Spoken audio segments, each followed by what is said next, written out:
Assalamualaikum warahmatullahi wabarakatuh dan terima kasih atas kesempatan yang telah diberikan kepada saya. Nah, perkenalkan nama saya Rustini dengan NIM G021201151 dari kelas pengantar ilmu pertanian B. Nah, pada kesempatan kali ini saya akan mempresentasikan materi yang berjudul Tata Niaga Pertanian. Nah, sebelum lebih lanjut membahas topik pembicaraan kita kali ini, alangkah baiknya kita terlebih dahulu mengetahui apa sih itu tata niaga. Nah, adapun pengertian dari tata niaga adalah semua kegiatan yang bertujuan untuk memperlancar arus barang dan jasa dari produsen ke konsumen secara paling efisien dengan maksud untuk mencapai permintaan-permintaan yang efektif. Kemudian selanjutnya adalah sistem tata niaga dianggap efisien apabila memenuhi dua syarat. Nah, syarat yang pertama adalah mampu menyampaikan hasil-hasil dari petani produsen kepada konsumen dengan biaya semurah-murahnya. Kemudian yang kedua adalah mampu mengadakan pembagian yang adil dari keseluruhan harga yang dibayar konsumen terakhir kepada semua pihak yang ikut serta di dalam kegiatan produksi dan tata niaga barang itu. Kemudian selanjutnya adalah fungsi dan peranan tata niaga. Nah, yang pertama adalah fungsi-fungsi pertukaran. Nah, semua tindakan untuk memperlancar pemindahan hak milik atas barang dan jasa disebut fungsi pertukaran. Nah, fungsi pertukaran ini terdiri atas dua lagi. Yang pertama adalah fungsi penjualan dan fungsi pembelian. Kemudian selanjutnya adalah fungsi-fungsi fisik.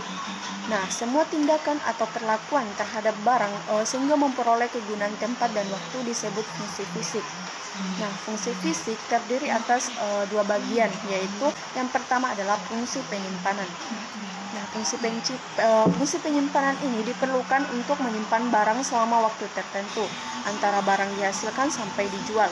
Nah, kadang-kadang perlu ada pengolahan lebih lanjut terhadap barang tersebut.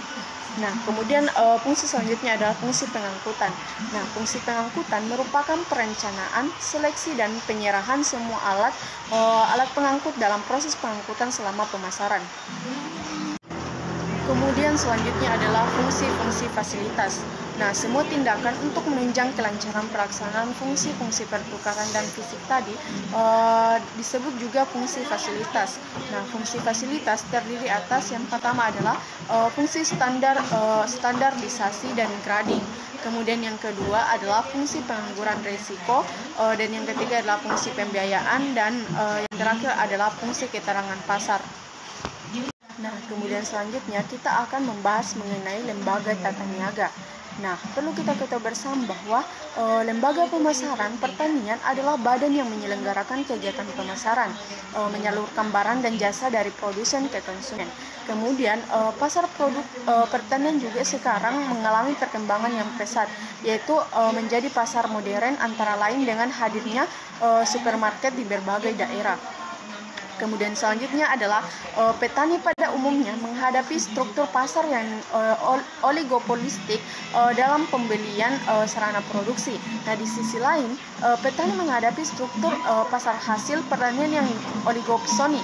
Nah, kondisi ini relatif tidak menguntungkan bagi petani dan keuntungan lebih banyak dinikmati oleh pedagang. Nah, pembahasan selanjutnya adalah mengenai pasar.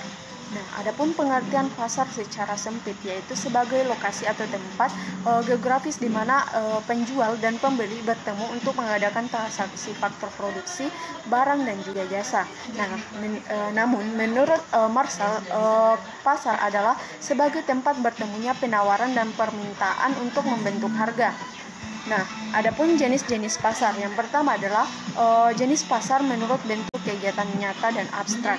Kemudian yang kedua adalah jenis pasar menurut cara transaksinya, yaitu tradisional dan juga modern. Nah, dan yang ketiga adalah jenis-jenis pasar menurut jenis barangnya. Dan yang keempat adalah jenis-jenis pasar menurut keleluasaan distribusi lokal, nasional, daerah, dan sampai ke internasional. Dan yang terakhir adalah jenis-jenis pasar menurut struktur, yaitu pasar persaingan sempurna dan juga tidak sempurna. Oke, mungkin itu saja materi yang dapat saya sampaikan pada presentasi kali ini. Kurang lebihnya mohon dimaafkan. Saya akhiri dengan ucapan wassalamualaikum warahmatullahi wabarakatuh.